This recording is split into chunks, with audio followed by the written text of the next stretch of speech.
안녕하세요. 지난번 시간에 이어서 또 인천 경제 이야기를 이어가는데요. 지역 경제는 그동안 좀 말씀드려왔듯이 네 부분으로 나눠져 있습니다. 실물 경제, 또 노동시장에 해당하는 일자리 경제, 그리고 두 시장을 돈으로 뒷받침하는 이제 금융 경제, 그 자금 시장이죠.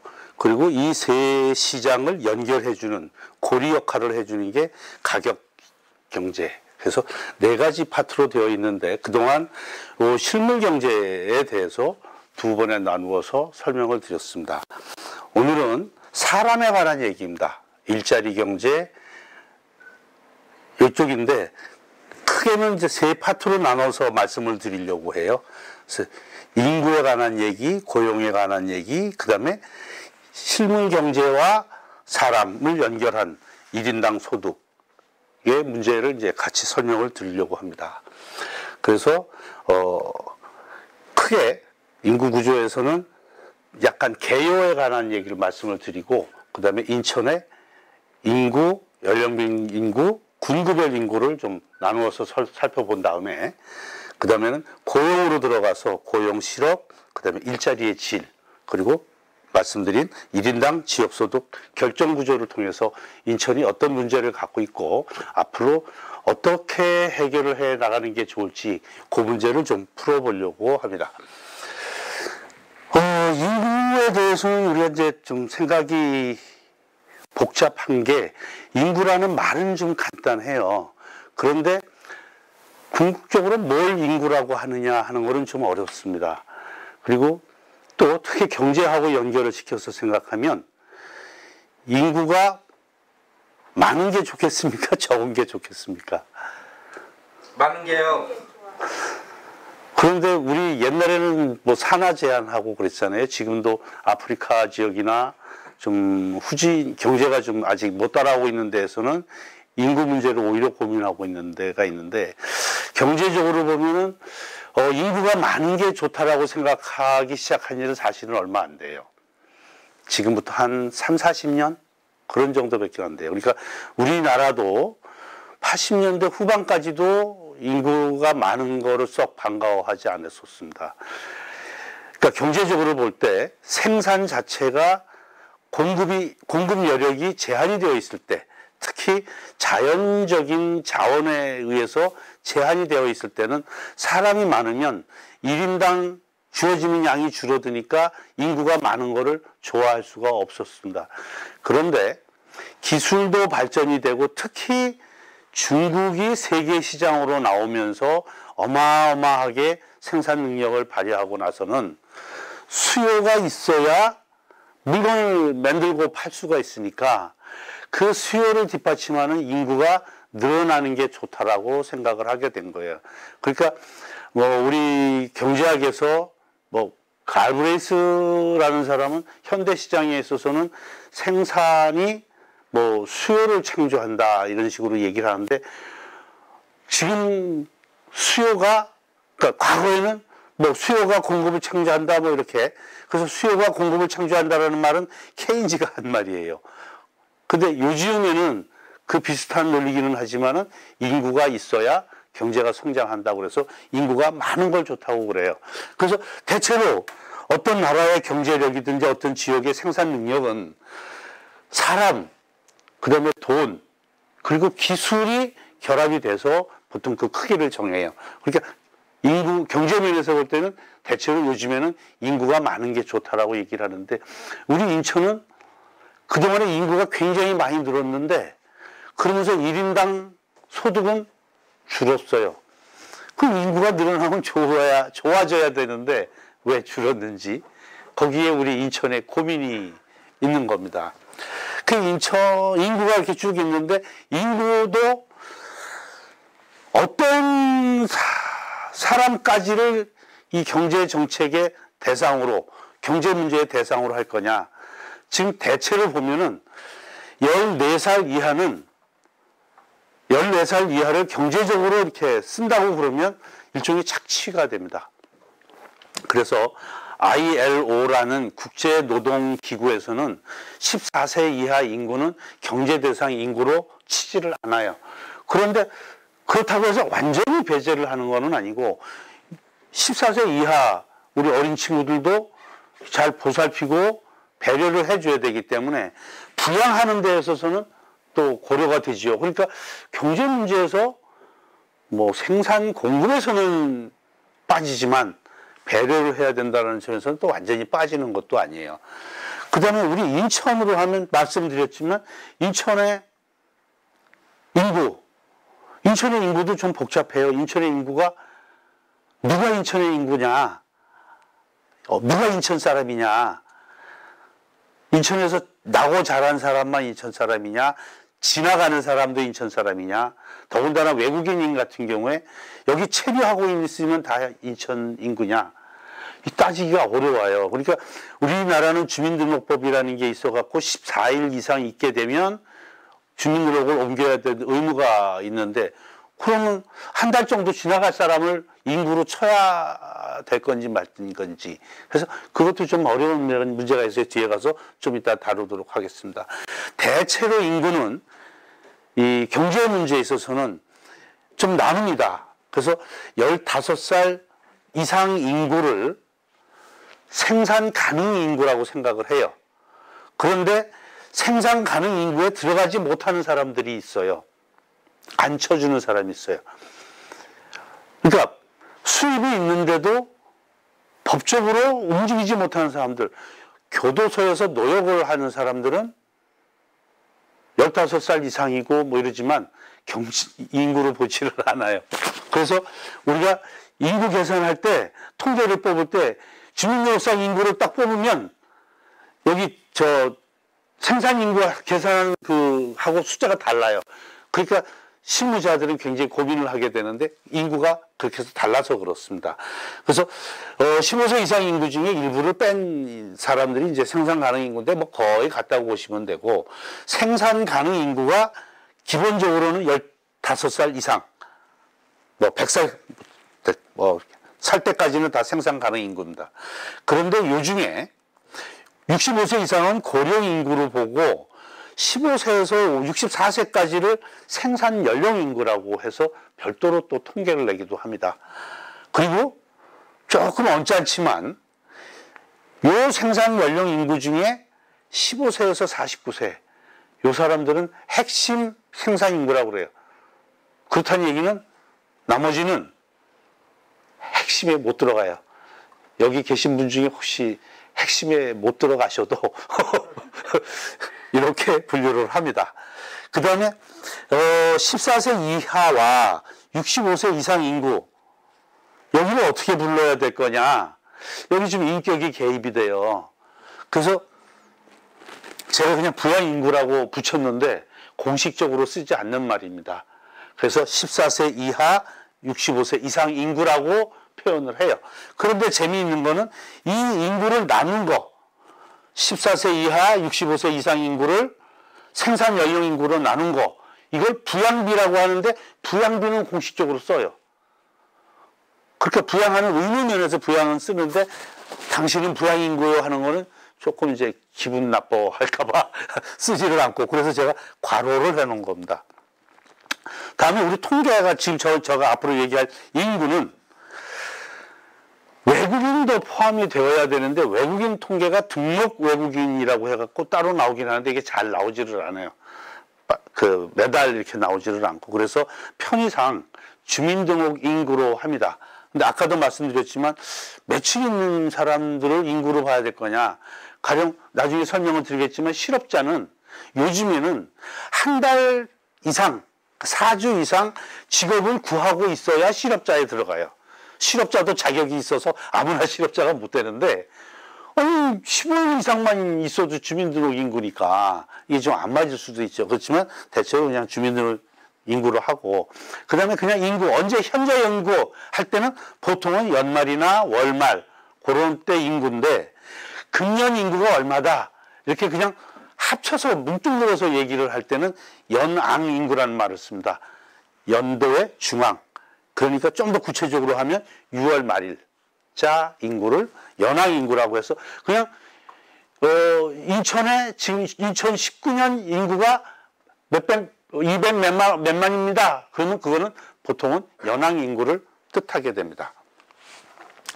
인천의 인구를 횡적으로 그러니까 다른 시도하고 비교를 해서 보면 인천의 인구는 전국 17개 시도 중에 5위에 해당이 됩니다. 현재 8개 광역시 중에서는 1, 2, 3등입니다. 그러니까 인구에 비례해서 뭐를 이렇게 우리가 등수가 이렇게 나와야 된다 그러면 인천은 전국에 5등이 표준이에요. GRDP 우리 7등이라고 그러던데 그만큼 떨어진 거예요. 그 다음에 광역시 중에서는 3등이 돼야 되는데 개인 지표가 7등, 8등 나오던데요. 형편없이 모자란 숫자인 거죠. 그래서 우리가 인구가 이쯤 된다는 걸 일단 머릿속에 두고 무슨 경제정책이나 뭔가 할 때 우리가 어느 정도 수준은 가야 우리가 평균이고 정상적인 수준을 갈 수 있다는 것을 먼저 생각을 할 수 있고요. 그 다음에 우리 안에서는 보면 3강, 3중, 4약 그렇게 표현해도 될지 모르겠습니다만은 중구, 동구, 강화, 옹진구를 합쳐서 10%예요. 우리 인구에. 그 다음에 남동, 부평, 서구 여기는 각각이 18% 정도를 차지하고 있습니다. 나머지 연수, 계양 이쪽은 14% 계양, 연수 그래서 14%, 12%, 10% 정도를 차지하고 있으니까 군구별로 어떤 기준을 세우거나 이렇게 할 때 어떤 쉐어를 따지고 할 때는 요 숫자를 기억을 해두는 게 좋을 것 같습니다. 인천의 인구는 아시다시피 광역시가 된 이후로 급격한 증가를 해왔습니다. 그래서 주민등록상 인구로는 300만을 넘어본 적이 없어요. 하지만 200만에서부터 이렇게 올라왔는데 증가율로 치면 한때 이때는 이제 1995년 같으면 95년에 무슨 일이 있었나요? 갑자기 인구가 이렇게 뛴 게 광역시가 되면서 그 전에 광역시가 됐는데 건단 그다음에 옹진 이쪽이 나중에 들어오면서 급격히 그러니까 여기는 낳거나 이사 오지 않았는데 행정적인 이유에서 이렇게 한번 늘었었고 나머지는 한 2%, 1.5% 이런 수준으로 쭉 증가를 해오고 있는데 전체적인 거는 증가율이 줄어들고 있는 걸 보여주고 있고요. 그렇지만 전국보다는 이때까지는 좀 높아왔어요. 그런데 지금은 인천이 연 0.15% 늘고 있는 데 비해서 전국이 0.14%에서 거의 같은 수준으로 지금 인구 증가를 보이고 있습니다.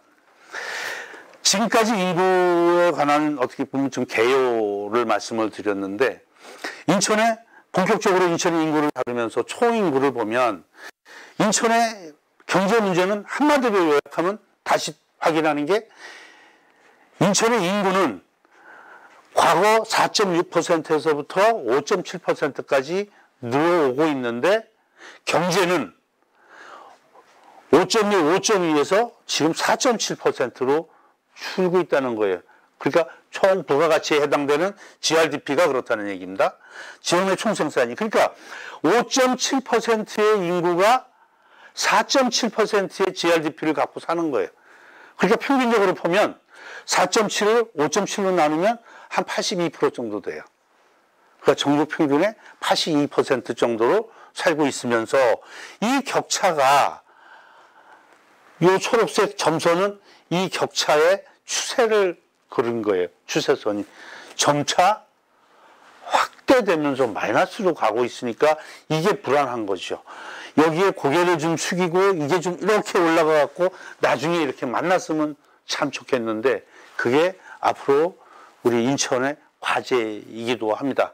한마디로 말씀드려서 인천의 경제 문제는 요약하면 인구 대비 경제력이 쫓아가지 못하는 데에 있다고 봅니다. 인구만 보면 인천의 인구는 생산 능력별로 아까 저 네모 박스에다가 이렇게 사람을 나누고 있었잖아요. 좀 언짢기는 하지만 그 나눠서 능력별로 보면 14세 이하 인구는 인천이 전국보다 조금 많아요. 그러니까 좀 많이 남는 편이에요. 다른 데 비해서. 왜 그러냐? 여기서 보면 15세에서 64세 생산 연령 인구를 보면 인천이 전국보다 2.2%포인트 정도 높아요. 그러니까 인천은 생산 능력이 있는 인구가 훨씬 많으니까 인구 면에서는 문제가 없다라는 거죠. 그 다음에 특히 25세에서 49세 여기가 인천이 많아요. 그러니까 애를 낳을 수 있는 나이가 여기가 많죠. 그러니까 애가 많아요. 그런데 이 애가 자라면 다시 줄어드는 걸로 가니까 문제예요. 그 65세 이상은 전국이 인천보다 훨씬 많아요. 그러니까 인천은 일할 수 있는 사람은 많고 부양에 해당되는 사람들은 적은 거예요. 그러면 경제 문제가 아까 얘기했잖아요. 인구하고 사람 그 경제력인데 문제가 이게 차이가 문제라고 그러면 인구를 풀든지 경제를 풀어야 되는데 인구는 지금 현재는 별 문제가 없다는 얘기죠. 현 상황에서는. 그런 문제는 경제에 남는다는 얘기예요. 그래서 이거를 이제 앞으로 봐가야 되는데 보면서 가야 되는데 부양비로 따지면 전국이 45%인데 비해서 인천은 39.6%니까 5%나 차이가 나요. 굉장히 큰 차이입니다. 그러니까 인천이 인구 면에서는 부담이 굉장히 적다라는 것을 알 수가 있는 거죠. 총 인구를 봤어요. 이거를 기간별로 어떻게 늘고 줄었는지를 봤어요. 이 표는 왜 제가 이 표를 여러분들한테 보여드리냐면 우리가 여기 상공회의소도 마찬가지고 어디도 마찬가지인데 우리가 지나가면서라도 인천 사람이라는 말을 써요. 누가 인천 사람이냐? 어디까지를 인천 사람으로 볼 거냐? 누구를 위해서 어떠한 일을 하거나 어떤 정책을 펴거나 누구를 대상으로 할 거냐 할 때 누가 인천 사람이냐 하는 건데 지금 여기에 10사람이 있는데 늘 보니까 10사람이에요. 맨날 10사람인데 우리가 어떤 모임이라고 했을 때 회원으로 들어온 사람이 기간 중에 10명이 있는데 들어온 사람이 10명이라고 그러면 대체로 한 바퀴 다 도는 거죠. 대체로 다 바뀐 거죠. 그런데 10명이 계속 있는데 20명이 바뀌었다.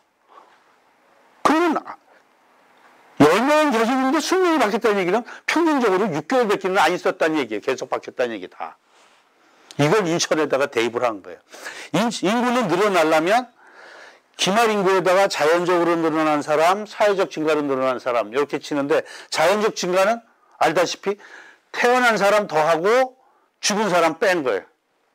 그 다음에 사회적 증가는 이사 온 사람 더하고 이사 간 사람 뺀 거예요. 그래서 자연적 증가가 출생에서 사망 빼면 순증이 되고 전입에서 전출을 빼면 순이동이 되는데 기타는 아까도 봤듯이 행정구역이 바뀌었다.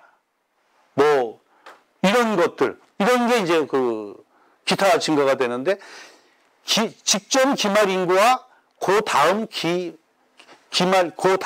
인구 요 사이에 두 개를 합쳐서 나누면 기준 평균이 될 수가 있죠. 그래서 매년 말 인구를 해갖고 평균을 만들고, 그 다음에 요 기간 중에 늘어난 인구, 자연적으로 늘어났거나 사회적으로 늘어났거나, 늘어난 인구는 아까 동아리 같으면 들어온 인구에 해당이 되고, 죽거나 이사간 인구는 동아리를 탈퇴한 인구를 볼 수가 있잖아요.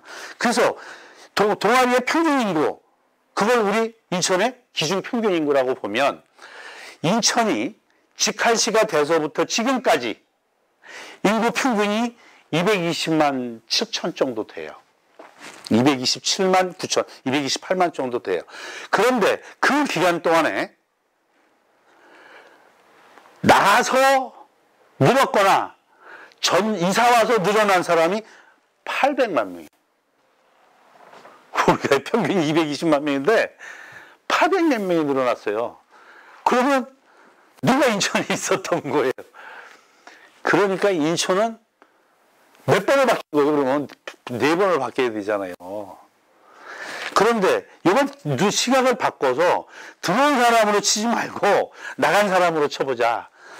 그랬더니 나간 사람이 600만이니까. 그동안에 인구가 늘기도 하니까 더 올라가잖아요. 그러니까 그래서 600만이에요. 그래서 들어온 인구로 치면 회전율이 2.7, 나간 걸로 치면 들어온 걸로 치면 3.5 회전율이, 나간 걸로 치면 2.7이에요.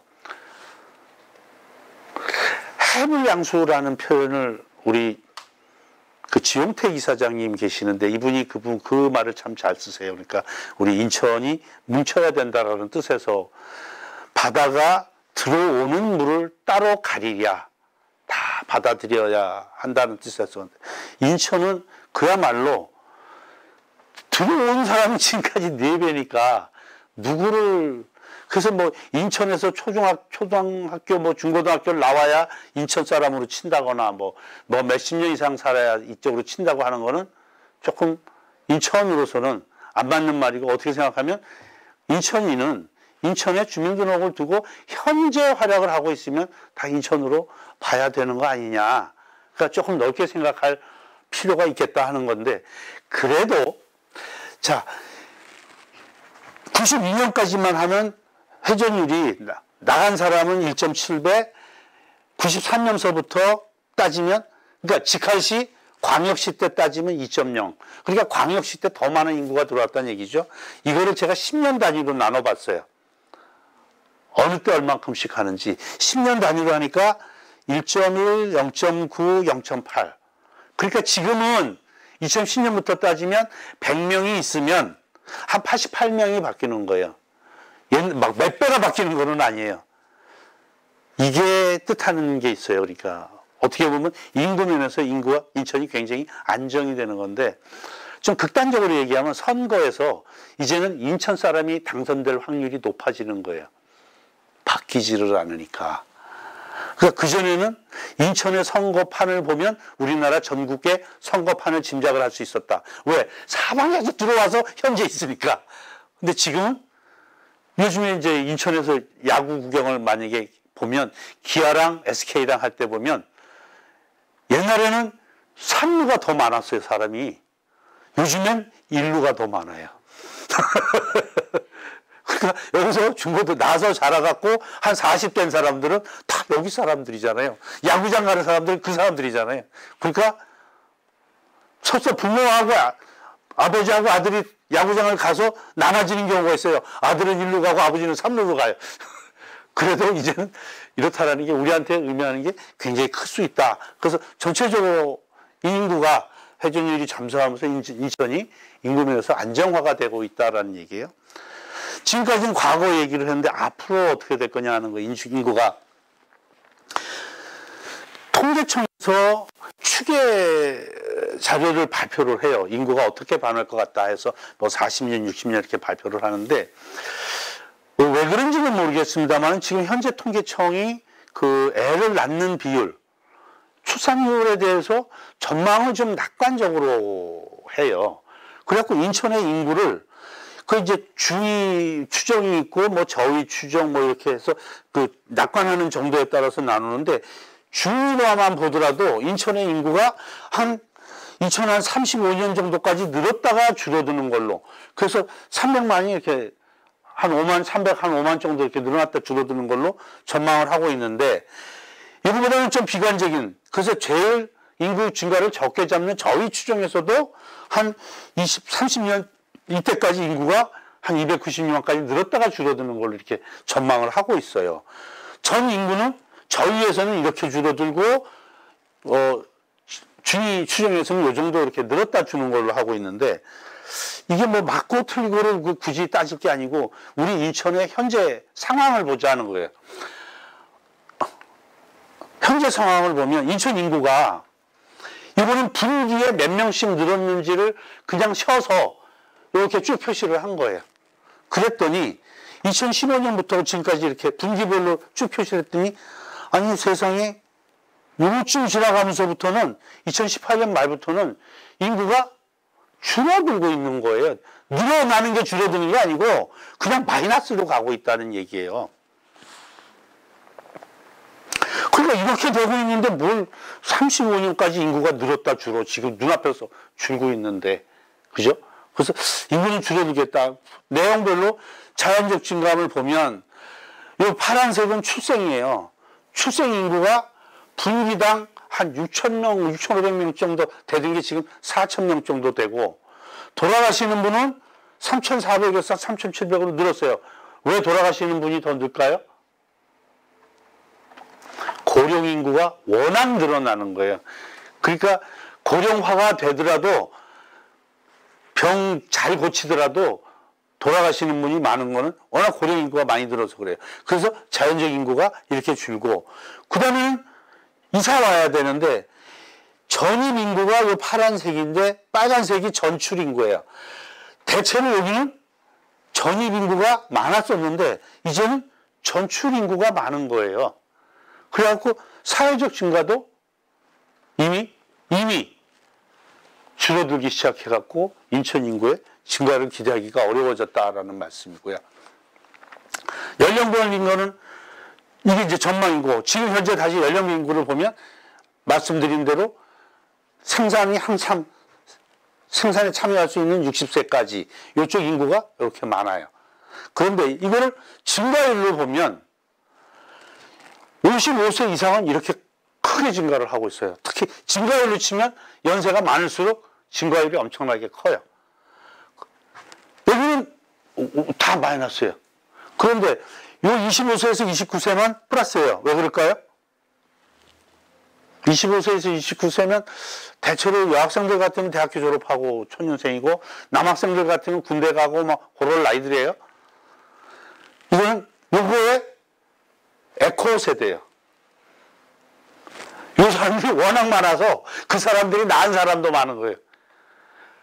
그러니까 에코 세대가 아니면 인구가 다 줄어들고 있는 거예요.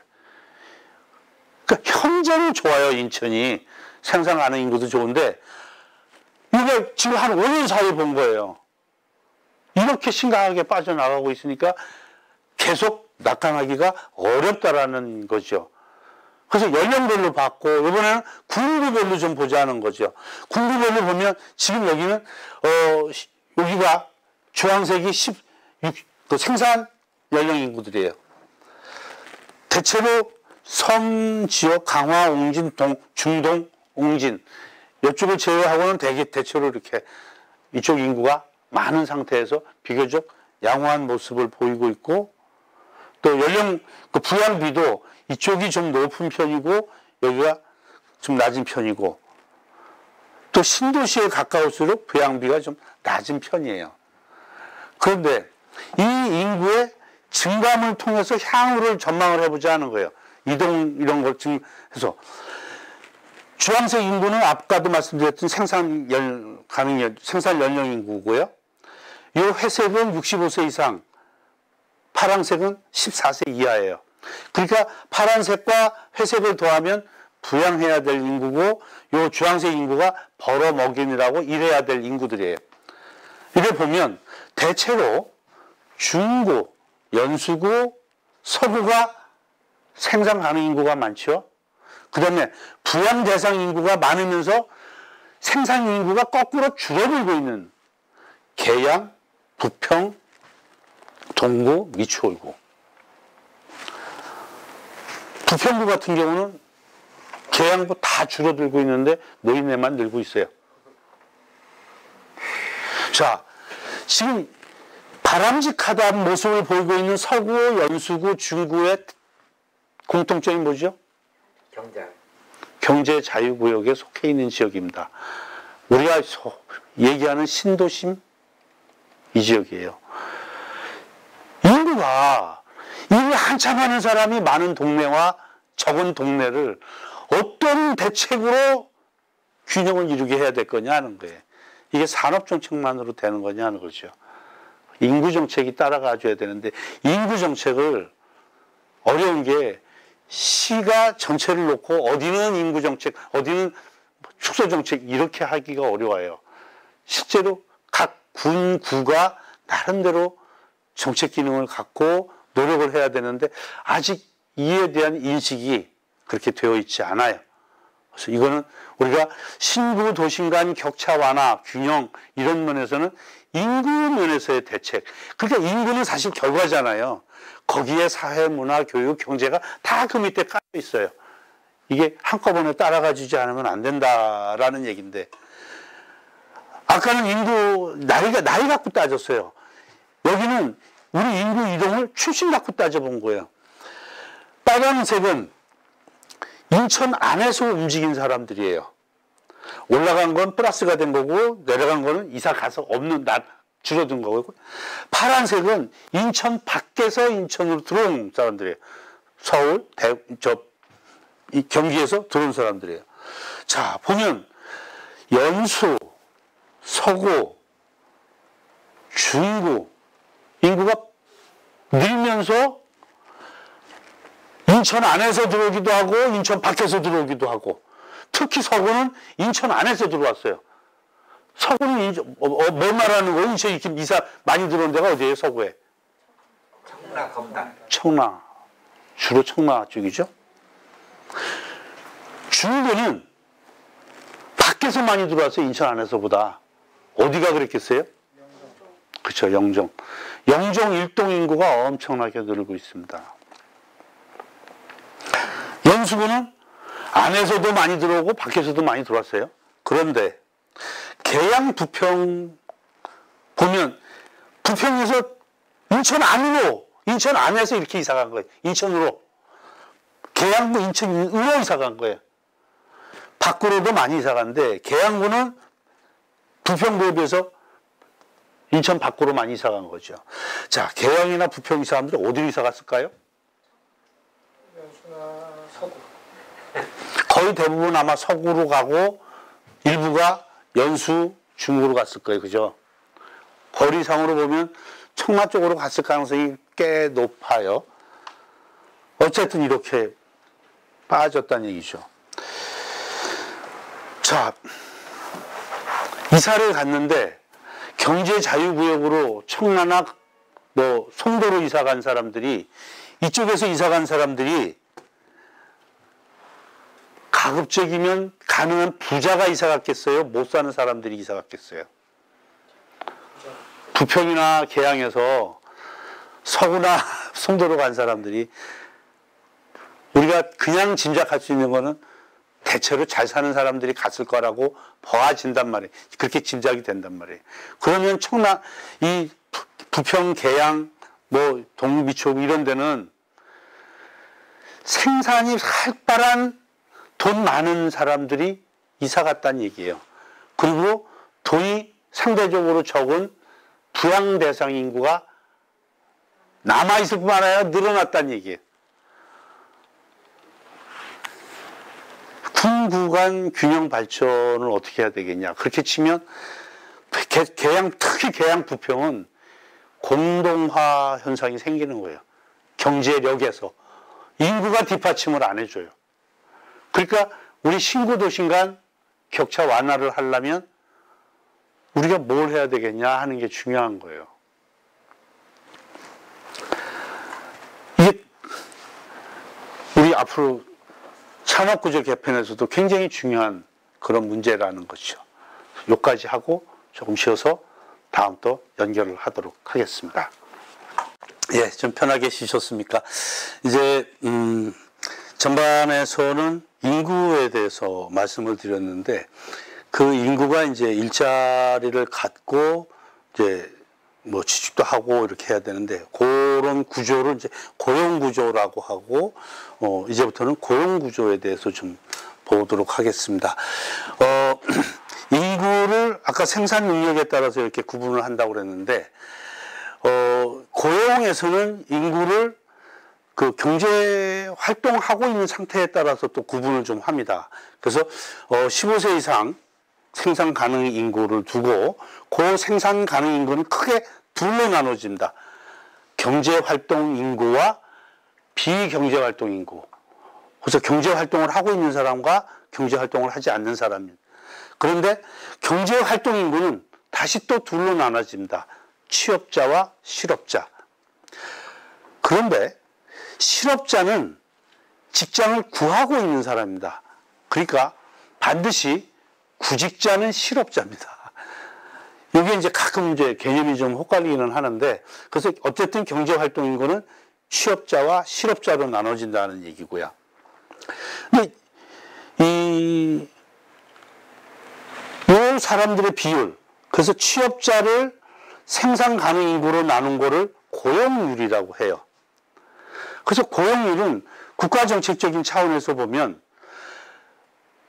응당 일을 해서 먹고 살아야 될 사람이 몇 %나 일자리를 갖고 있느냐, 이게 고용률입니다.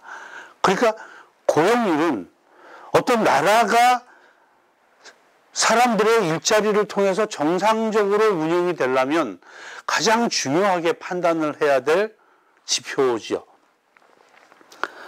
경제활동 참가율은 인구 중에 일할 의사가 있거나 일을 하고 있는 사람들의 비율이 얼마냐 하는 거죠.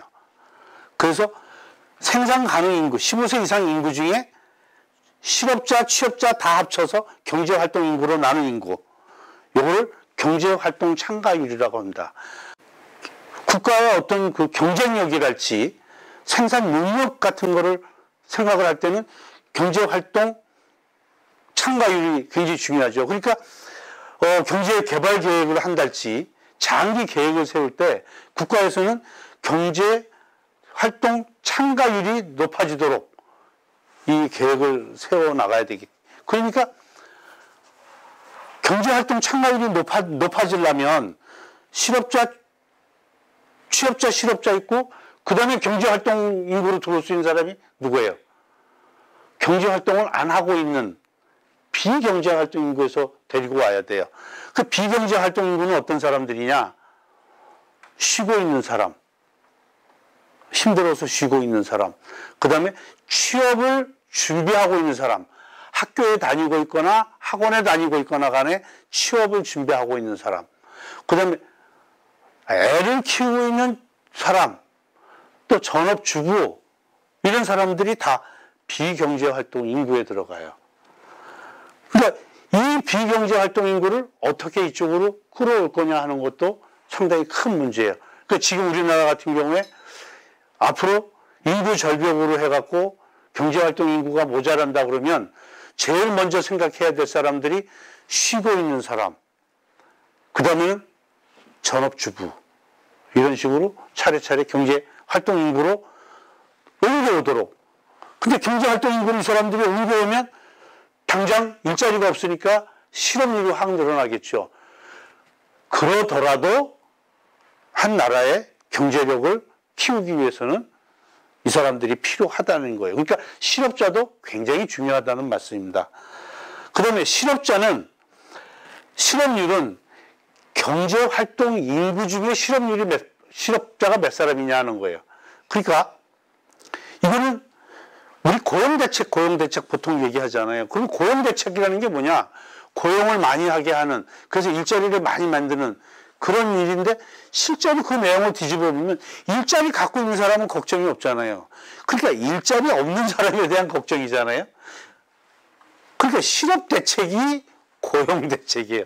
근데 그 말을 우리는 실업대책이라는 말 잘 안 쓰고 고용대책이라는 말을 자주 쓰게 되죠. 그래서 가장 급한 대책은, 장기적인 대책은 경제활동 인구, 경제활동 참가율이 중요하지만 가장 급한 일은 당장 일할 의사가 있는데 일을 하지 못하고 있는 이 사람들에 대한 대책, 실업 대책이 더 중요하게 되죠. 그런데 이 인구도 조금 보면 우리가 혼동이 되는 부분이 있어서 조금 설명을 하려고 그래요. 수입이 있지만 현역 군인이랄지 공익근무요원이랄지 상근 예비역, 이런 사람들은 이동을 하게 되면 사실은 법을 위반하게 돼요. 그러니까 법에 의해서 지금 하고 있는 일을 하고 있어요. 교도소 수감자가 뭐 어떻게 할 수 없잖아요. 그래서 이 사람들은 생산 인구 자체에서 계산을 안 해요. 인구에서 빼고 계산을 한다는 얘기죠. 그 다음에 예를 들어서 일주일에 1시간 자문을 해주고 명칭이 거맙이라는 돈을 받고 있는 고문이라는 사람, 일주일에 1시간 달랑 일하고 있는데 이 사람은 뭐냐? 실업자냐, 취업자냐? 지금 기준은 먹고 살만하냐를 따지지 않고 일주일에 1시간 이상 일하고 있으면 취업자로 봐요. 그러니까 이건 좀 통계가 과하지 않느냐. 일부러 실업률 줄이기 위해서 통계청이 좀 이상하게 잡지 않았냐. 이건 우리나라 통계청이 정한 일이 아니에요. ILO가 국제적인 기준으로 이렇게 정한 거예요. 그래서 조금 과한 기준인 것 같아도 일주일에 1시간 이상이면 취업자가 되는데, 제조업 같은 데 이렇게 경기가 갑자기 불황이 되면 사람들이 어디로 가요? 집으로 가는데 놀 수 없으니까 집에서 일을 해요. 그럼 가족들을 도와서 농업에 종사를 하는데, 자기가 만약에 사업자인 것 같은 경우는 여름 한철에 가갖고 일이 그렇게 많나요? 그러면 실업한 사람이 놀며 쉬며 일을 하는데 일주일에 1시간 이상 일을 한단 말이에요. 그렇게 되면 그 사람은 실업자가 아니에요. 취업자가 돼요. 그래서 통계를 보다 보면 제조업이나 건설업이 줄어들면서 농업 취업자가 확 늘어날 때가 있어요. 이런 경우는 우리가 취업자지만 좀 잘 구분해서 생각을 해야 돼요. 그러니까 취업자지만 사실상 굉장히 어려운 취업자에 해당이 된다라는 거예요. 그 다음에 이런 예, 직장을 구하기 위해서 입사 원서를 낸 아르바이트 학생. 아까 학생은 학교를 다니고 있으면 비경제 활동 인구로 봤잖아요. 그런데 직장을 구하고 있다고 하면 의사가 있으니까 실업자잖아요. 취직할 의사가 있으니까. 그래서 입사 원서를 냈어요. 그런데 이 친구가 아르바이트를 하고 있네. 그러면 이 사람은 일주일에 1시간 이상 급여를 받고 일을 하는 취업자예요. 그러니까 실업자 되기가 안 쉬워요. 그 실업자도 과거의 기준은 일주일 이상 일자리를 찾아다녔어야 돼요. 그 통계적으로 기준으로 하면 15일이 속한 주에 그 일주일간 일자리를 찾아다녔느냐. 그런데 지금 기준은 훨씬 엄격해요. 일주일 정도 찾아갖고는 실업자 자격이 없다.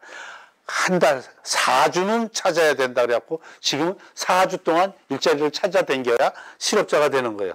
자, 똑같은 비슷한 예인데 아버님 농장에서 직장을 잃고 아버님 농장에 가서 일을 하는 거예요. 근데 아버지가 월급을 안 줘. 그냥 해. 뭐 애비한테 와서 일을 하면서 돈까지 받으려고 해. 그래갖고 일을 하는 거예요. 이 사람은 뭐에 들어갈까요? 그래서 가족을 위해서 일하는 자는 일주일에 18시간 이상 일을 해야 취업자로 봐줘요. 그러니까 이 사람이 일주일에 18시간, 그러니까 6일 일하면서 하루에 3시간 정도 일을 하지 않으면 이 사람은 실업자예요. 그 다음에 이 사람들이 문제예요. 저희 집 옆에 아주 유능한 사람이 있어요. 대학교 강사도 하고 하셨던 분인데 주식을 참 잘해요. 그래서 그걸로 먹고 살아요. 그리고 이 사람은 되게 철저해요. 아침 새벽에 일어나서 시작을 해갖고 오후 3시 되면 자기 일을 딱 끝내고 그 다음에는 운동하러 나가요. 돈도 아주 잘 번 사람. 그러니까 일도 하루에 8시간 정도를 하는 거예요. 근데 집에서 혼자 해요. 이 사람은 취업자야 아니에요? 취업자인데요. 여기서 예를 조금 더 해갖고 손재주가 아주 좋아서 하루에 일주일에 1시간 이상 이거를 해서 먹고 사는 사람은 어떻게 하죠? 그 다음에 촉이 좋아갖고 경마장 가서 가만 따갖고 오는 사람이 있어요.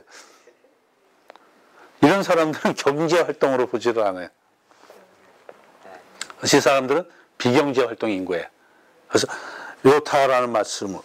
그래서 요 경제활동 인구지만 우리가 좀 개념을 갖고 봐야 되겠다는 거고요. 그래서 지금 현재 인천의 본 구조를 보면 경제활동 인구가 전체 인구에서 차지하는 비중, 경제활동 참가율은 인천이 굉장히 높아요. 전국에 비해서. 취업자가 15세 이상 인구에서 차지하는 비중, 고용률은 항상 높아요. 인천이 거의 대부분의 기관이 높아요. 그 다음에 경제활동 인구 중에서 일한 사람을 빼고 일자리가 없어서 일자리를 찾아다니는 사람, 그러니까 경제활동 인구 중에서 실업자의 비율, 실업률이 거의 대부분 기관의 인천은 전국에서 1등이에요. 그런데 여기서 조금 신경 써야 될 숫자가 뭐냐면, 고용률은 일자리가 있는 사람이잖아요. 실업률은 일자리가 없는 사람이잖아요. 그럼 실업률에다 고용률 더하면 1이 돼야 되는 거 아니에요? 말뜻이. 그런데 고용률에다가 실업률을 더하면 1에서 한참 모자라요. 왜? 분모가 여기는 경제활동 인구가 아니고 15세 이상 인구예요. 그래서 왜 고용률이 늘었는데 실업률이 안 줄어듭니까? 이건 별개의 문제예요.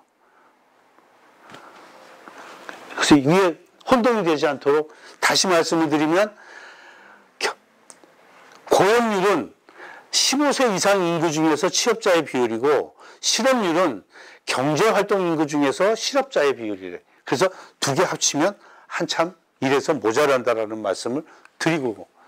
자, 그래서 인천의 이제 경제활동 인구와 고용률과 실업률, 이 세 가지가 가장 중요한 비율인데, 이 비율 추이를 보면 경제활동 인구, 경제활동 참가율이 거의 대부분의 기관에 있어서 인천이 전국 평균보다 높아요.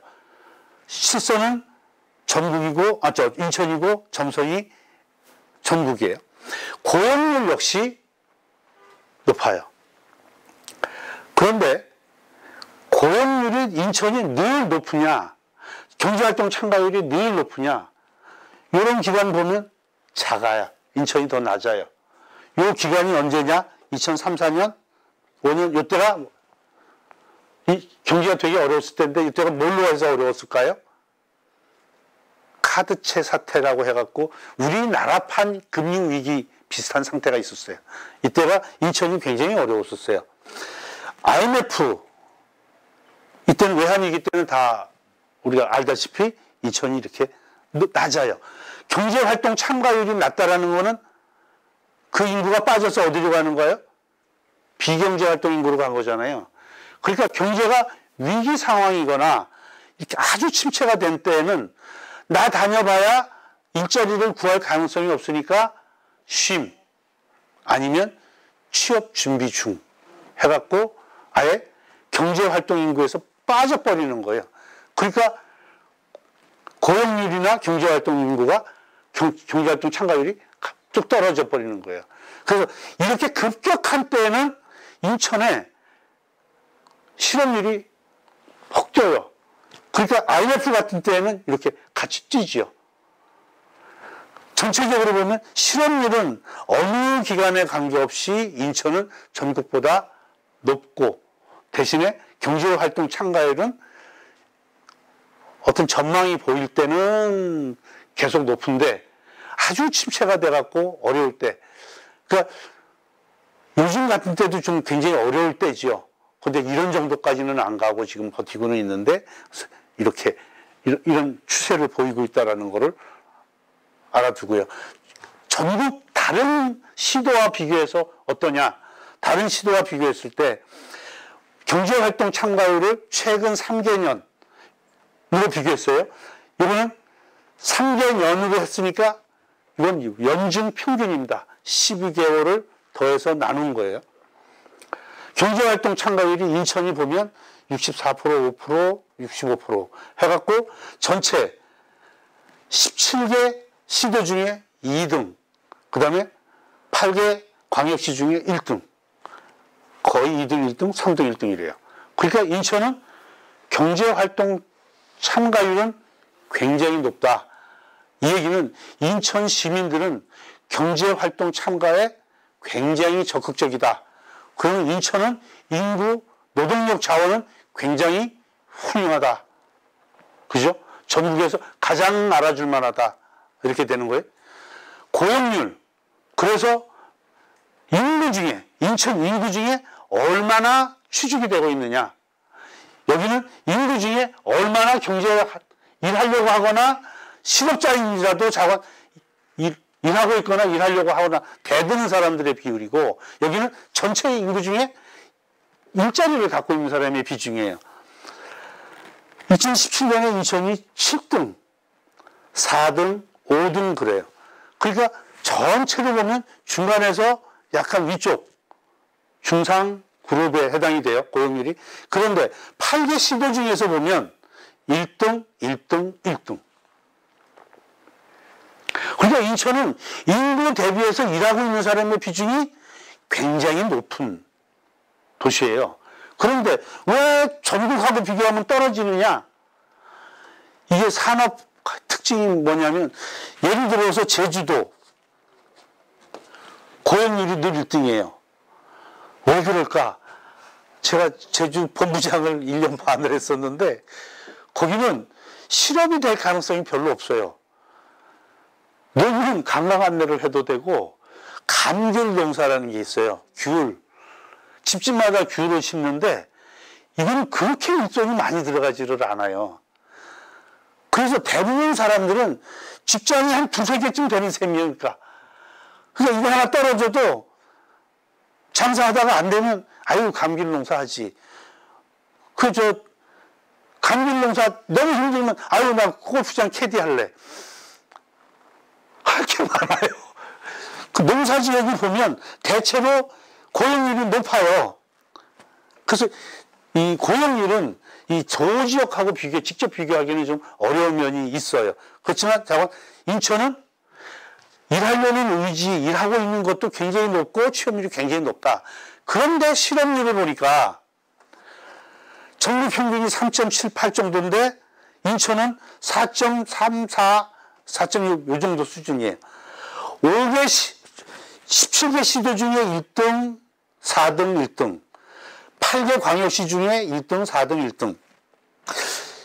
다 1등인데 여기가 왜 그럴까? 2018년에 기억나는 사건이 혹시 있을까요? 사드 사태라고 그래갖고 우리가 굉장히 애를 먹은 적이 있어요. 그래서 서울에 관광객이 와오는 거예요, 그냥 갑자기. 그래갖고 인천은 가만히 있는데, 인천은 중국 관광객이 원래 별로 안 왔어요. 그 다음에 그 해가 조선업이 거의 공항에 가까웠어요. 그런데 인천은 조선업이 원래 거의 없어요. 그 다음에 자동차 산업이 그때 굉장히 불황이었어요. 그런데 인천에 자동차가 있는데 그때 GM하고 해갖고 굉장히 선방을 했어요. 시가 다 달라붙어서. 그래서 인천은 가만히 있는데 서울, 대구, 울산 여기가 실업률이 인천을 앞서가 버렸어요. 그러니까 인천이 가만히 있는데 1등 잘하고 있는데 실업률이 다른 데가 높아져 갖고 인천이 실업률이 4등으로. 근데 좀 지나서 인천이 도로 제자리를 찾아왔어요. 자, 인천 사람들은 일도 열심히 하고 취직도 잘하고, 그런데 실업률이 굉장히 높은 게 하나 문제가 되는 거죠. 왜 문제가 될까? 도대체 어디를 취직을 많이 시켜주면, 어디를 실업 대책을 세워주면 이 문제가 해결이 될까? 그 타겟을 찾는 거예요. 인천의 실업률은 보다시피 이렇게 돼 있어갖고 격차가 늘 이만큼인데 근래에 와서 좀 줄었어요. 그러니까 2017년, 18년, 19년 이렇게 줄었으니까 이거 갖고 자랑할 사람들이 있겠죠, 그죠? 뭐 일자리 본부도 만들고 뭐 일자리 위원회도 하고 해서 많이 했어. 근데 작은 숫자가 이렇게 나와갖고 증명이 된 거죠. 그런 점에서는. 이런 실업률의 격차를 보니까 남자하고 여자하고, 우리가 보통 실업률이 높으면 우리는 늘 생각하기를 여자들 실업률이 높아서 그럴 거야 라고 생각을 하는 거예요. 그래서 여자하고 남자 실업률 추이를 봤어요. 남자들 실업률이 이게 이제 똑같은 스케일이에요. 2%에서부터 1%까지 이렇게 쭉 놓은 건데, 추이를 보니까 2000년대부터 쫙 해서 한 20년을 보니까 인천의 실업률, 남자 실업률 평균이 여자 실업률보다 높아요. 그죠? 그 다음에 전국 평균보다 인천이 높으냐, 여자 실업률이. 격차가 뭐 0.3, 0.5, 0.7, 0.4, 0.5. 별 차이 없어요. 그러니까, 그냥 이렇게 봐갖고 심각한 거는 수준 자체는 오히려 남자가 문제예요. 근데 이거는 드러난 거예요. 왜냐하면 여자들은 집에 있을 수가 있으니까. 기회가 없으면 아예 두드리지를 않고 숨어 있을 수 있어요. 그러니까 그런 것까지 감안하면 조금 뭐 달리 판단할 수도 있지만 일단 드러난 거로서는 손 들고 나와서 일자리 달라고 하는 사람은 남자가 더 많아요. 그러니까 우리가 생각하던 거랑은 좀 차이가 있다. 그래서 남녀가 그렇게 크게 다르지는 않다. 그러면 나이별로 좀 보자. 나이별로 보니까 우리는 보통 취업 안 되는 계층, 연령층, 그러면 청년층으로 알아요. 그죠? 청년층이 높은 건 맞아요. 뭐 10%, 8%에서 뭐 이 정도 12% 수준을 왔다 갔다 하니까 청년층의 실업률이 높아요. 그런데 다른 지역에 비해서 높으냐? 전국 평균에 비해 보니까 오히려 인천이 실업률이 낮은 거예요. 거꾸로. 이게 마이너스예요, 마이너스. 격차가. 그러니까 이제는 인천만 실업률이, 청년 실업률이 높다, 이 얘기는 아니에요. 그럼 청년은 그렇다 치고, 그럼 중장년에 해당이 되는 30에서 59세, 여기는 보니까 차이가 없어요. 이제는 전국 수준이에요. 조금씩 이렇게 차이가 나는데, 여기도 우리 저 일자리 본부에서 오신 분 같으면 요렇게, 요때, 요거 다 내공이야 그러시겠죠. 그죠? 차관, 그래서 이제는 청장년은 전국하고 실업률 격차가 인천이 별로 크지 않다. 그런데 노인네들 보자 하는 거예요. 노인네들 실업률이 청년보다 훨씬 낮아요. 이렇게 증가를 하면서 격차가, 이 정도 격차를 계속 보이고 있는 거예요. 훨씬 큰 격차를 보여요. 그러니까 인천의 실업률이 전국 평균보다 늘 높은 이유는 뭐다? 한마디로 딱 정리하면 노인네들. 근데 인천의 노인네 증가율이 굉장히 크잖아요. 그러면 앞으로도 이 문제는 지속될 거다 하는 거죠. 그런데 이 청년 실업, 이 문제는 문제이기도 하고 아닌 것이기도 한 것이 격차가 없는데 높아요. 청년 실업률이 이렇게 높은 이유가 뭘까요? 노인네들은 실업률이 왜 이렇게 낮을까요? 이게 우리나라에 어떻게 보면 나라의 문제이기도 해요. 왜냐하면 인천하고 전국하고 차이가 없으니까. 노동의 이중구조. 그러니까 한 번의 선택이 10년을 좌우한다고 그러는데 우리 청년들은 한 번의 선택이 4, 50년을 좌우할 수 있어요. 첫 직장을 어떻게 갖느냐가 굉장히 중요하잖아요. 그러니까 망설일 수가 있고요. 노년층은 자기만 먹고 살면 돼요. 65세 이상 되면 대부분 다 내보내고 나만 먹고 살면 돼요. 그러니까 급여 수준 그렇게 중요하지 않아요. 근데 젊은 친구들은 앞으로 일이 큰 일인데 어떻게 그걸 마구 정해요. 그러니까 조건이 까다로워질 수밖에 없어요. 그 다음에 평판이, 저 같은 경우 무슨 일을 해도 저는 아무 불편이 없어요. 제가 서클 같이 했던 중요한 아주 존경하는 선배 한 분은 지금 청소하고 계세요. 구청에 이렇게 해갖고 그 부인이 막 펄펄 뛰는데 본인은 아주 당당해요. 수많은 경험을 하고 살아왔기 때문에 남들이 비록 하찮게 봐도 자기는 전혀 꺼리낌이 없어요. 그리고 그분을 보고 야, 너 뭐하니? 이렇게 얘기 안 해요. 어이구, 대단하십니다. 거꾸로 그래요. 뭐 대기업 임원하셨던 분이 웨이터 했을 때 그분을 다 존경했지 누가 함부로 대하지 않았어요. 그렇지만 청년이 처음부터 웨이터를 할 수는 없어요. 그죠? 그러니까 경력을 생각을 해야 된다 그러면 청년은 까다롭고 오랫동안 고를 수밖에 없으니 실업률이 높아질 수밖에 없는데 이렇게 까다롭게 고르는 그 환경을 바꿔주지 않으면 노동형 이중구조가 계속이 되고 그러면 실업률이 계속 높을 수밖에 없는 문제가 있다는 얘기예요. 그러니까 이걸 자꾸 알선을 해주면 실업률이 줄어들 거라고 생각하는데 아니에요.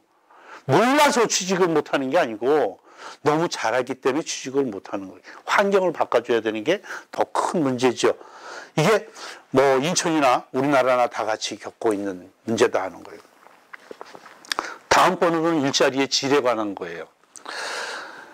일자리의 질은 크게 내가 종사상 지위, 그러니까 이게 뭐 통계적으로 봐갖고는 실업자서부터 차례대로 이렇게 나눠갖고 안정된 일자리까지 이렇게 순서를 나눈 게 종사상 지위예요.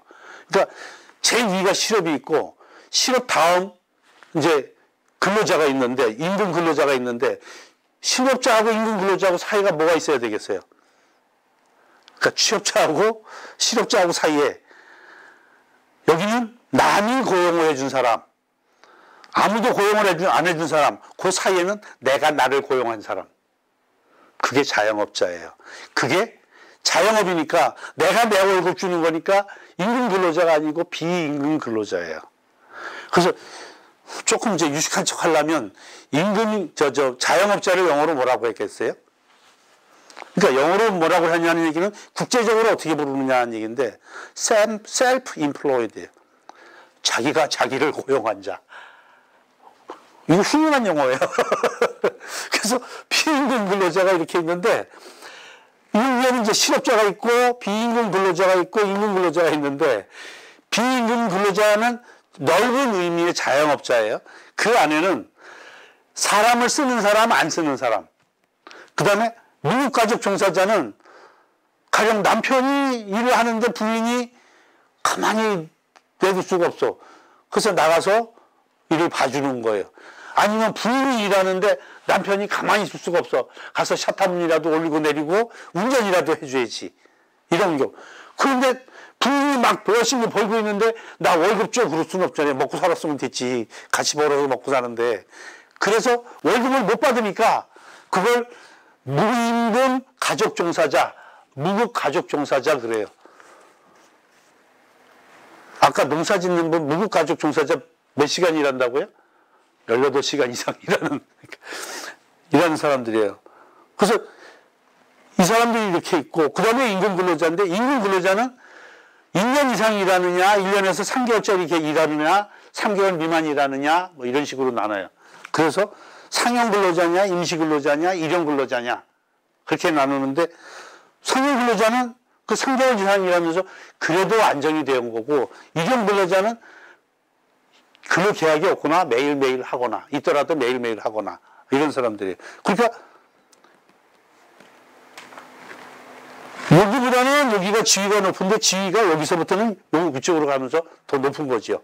그 다음에 여기는 직종별로 이건 뭐 높낮이가 아니고 어떤 일을 하느냐 하는 건데 이건 전국하고 인천을 이렇게 나눠서 비교를 해보면 특별히 설명할 부분은 제가 색깔 있는 걸로 이렇게 표시를 했는데 인천은 임금 근로자가 전국이 25% 정도 4분의 1 정도 되는데 인천은 5분의 1 정도 돼요. 그러니까 자영업자가 인천은 한 5% 정도가 적어요. 자영업자가 불안하고 힘드니까 자영업자가 적으면 좋은 거죠. 대체로 잘 사는 나라는 자영업자가 작아요. 자영업자 비율이 낮아요. 그 다음에 시 중에서도 좀 고도화되어 있고 하면 자영업자 비율이 낮아요. 그런데 인천은 잘 살아서 고도화돼서 자영업자 비율이 낮을까요? 왜 인천은 낮을까요? 자영업자 비율이? 인천은 해불양수의 도시예요. 밖에서부터 이렇게 들어와요.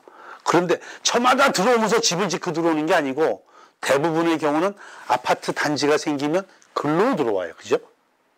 그죠? 어떤 지역을 통째로 개발을 해갖고 들어와요. 송도 신도시에 가정집 없잖아요. 물론 다 가정집이지만 우리가 아는 그런 주택 그런 거 없잖아요. 또 지금 여기도 마찬가지죠. 뭐 미추홀구도 지금 개발을 하면 대규모 아파트 단지가 들어와요. 거기에 자영업자가 들어갈 데가 없는 거예요. 그러니까 인천은 도시가 생기면서 계획도시화돼서 그렇게 커갔기 때문에 상대적으로 자영업자가 들어갈 데가 없었던 거예요.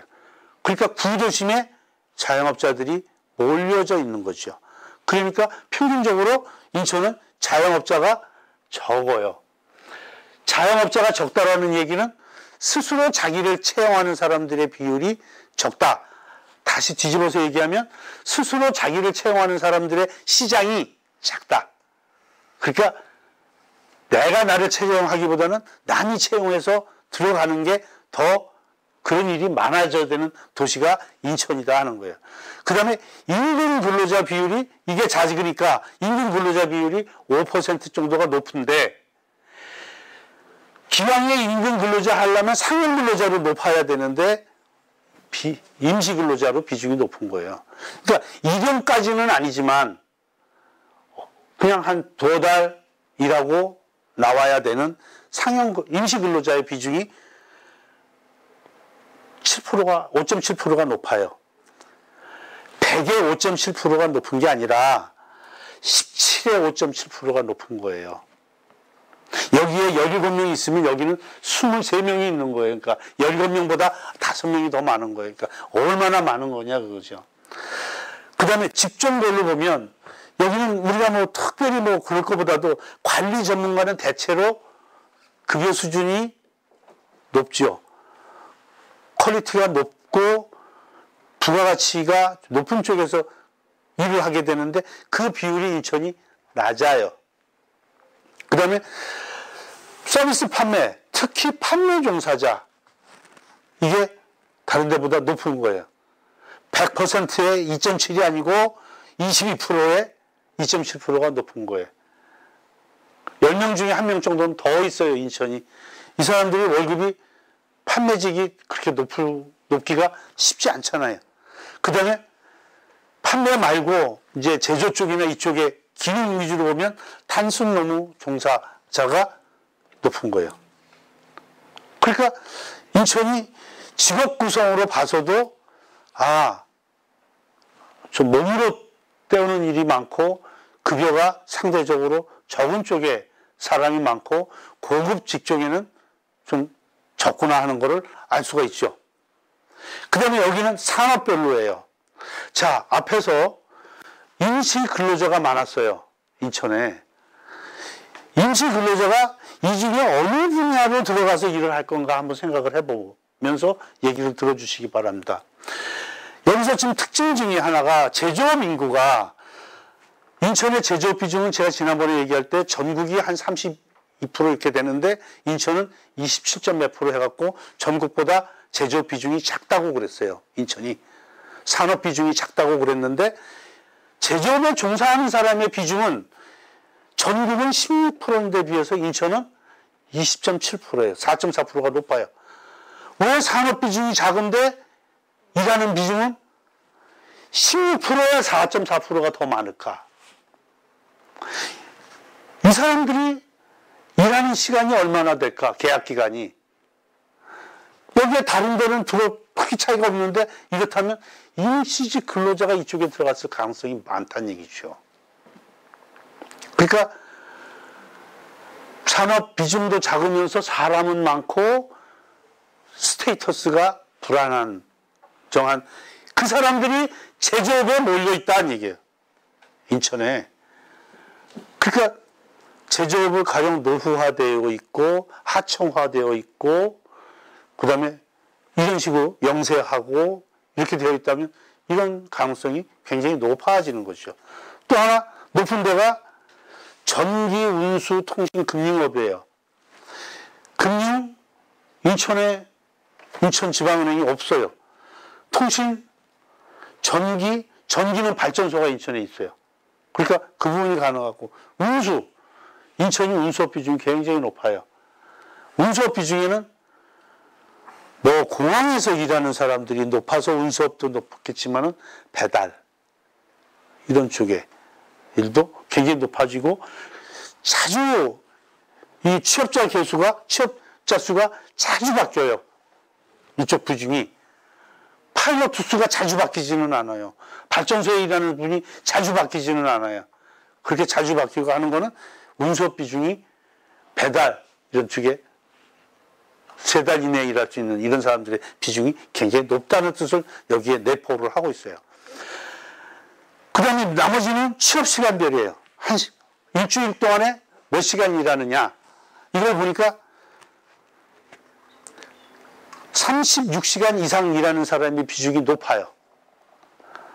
그러면 이런 스테이터스로 오랫동안 일하면서 주당 평균 취업 시간이 더 많고 월급은 평균적으로 28만 원이 적은 거예요. 일주일에 평균 1시간씩 더 일을 하면서 월급은 적고 스테이터스는 상대적으로 낮고 하는 일은 비교적 월급이 적은 일 쪽에 가고 이런 게 인천의 일자리의 질이 이렇게 되어 있으니까 다 그렇다라는 게 아니라 조그만씩 차이가 그래서 인천의 그 취업 고용 구조로 봐서는 조금 전국 평균에 비해서 불리하게 구성이 되어 있다. 그러니까 우리가 앞으로 어떤 쪽에 문제를 갖고 어떻게 해결해 나가야 될지를 짐작할 수 있는 얘기다 하는 겁니다. 여기까지 얘기를 하고 나면 이제 질문이 생기는 거죠. 고용률이 높다면서 아무리 그게 별개라고 하더라도 실업률이 계속 높은 게 이상하지 않냐. 인천의 실업률이 왜 그렇게 높으냐. 그 다음에 자영업하고 실업률이 뭐가 이렇게 있어도 될 텐데 이 관계가 좀 어떤지 이게 궁금하다는 질문을 많이 받습니다. 실업률이 높은 이유를 설명드리기 전에 인천 사람들은 되게 열심히 일하고 그랬잖아요. 경제활동 참가율도 높고 고용률도 높고 경제활동 참가율이 높다는 얘기는 일하자고 손드는 사람이 많다는 얘기고 그런 건데 일단 실업률을 계산하는 방식을 먼저 보면 실업자는 구직자, 구직자는 실업자예요. 구직 당년자는 이게 실업자가 아니에요. 그러니까 아예 경제활동인구에서 빠져버려요. 그런데 실업률을 계산을 할 때는 경제활동인구를 갖고 실업자를 나눈 거예요. 만약에 실업률이 4%인 상태에서 집에서 잘 놀고 있던 잘 놀았는지 몰라도 자건 집에서 놀고 있는 두 사람이 저 일하겠습니다 하고 손을 들었어요. 손을 드는 순간 이 사람은 구직자가 되는 거죠. 물론 4주간 구직활동을 해야 되겠죠. 그러면 4%에서 두 사람이 일하겠다고 손을 들면 100분의 4가 102분의 6이 되죠. 실업자가 2명이 늘어나고 경제활동 인구가 집에 있던 비경제활동 인구가 둘이 늘어나갖고 102분의 6이 돼요. 100분의 4는 4%가 맞는데 102분의 6은 거의 6%죠. 그러니까 실업률이 높은 이유는 한마디로 얘기하면 일하겠다고 손들어서 그래요. 그 왜 일하겠다고 손을 드느냐. 인천의 노동시장의 구성이 임금 근로자 비율이 전국보다 높다고 그랬잖아요. 임금 근로자의 특징은 일자리를 잃으면 쉬어요. 계속 일하겠다고 해야 되죠. 비상용직, 임시 근로자를 포함해서 이 비율이 전국보다 5%가 높아요. 이 사람들은 진짜 집에서 쉬면 잘못하면 밥 굶는 사람들이에요. 그러니까 이 사람들 적극적으로 일자리를 찾을 수밖에 없어요. 거기에다가 여성 참가율 자체가 높아요. 그러니까 여성 참가율은 여성은 이직률이 다른 데보다 높아요. 이직이 되면 바로 손을 들어야 돼요.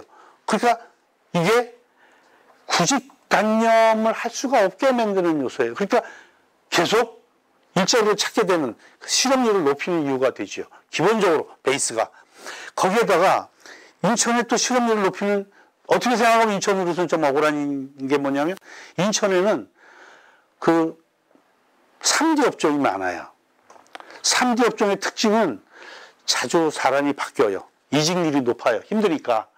그런데 이직률이 높은 지역은 특이한 현상이 생기는 게 뭐냐면 애지간해서는 취직하기 어려운 노동시장에서 경쟁력이 상대적으로 떨어지는 사람들이 많이 모여요.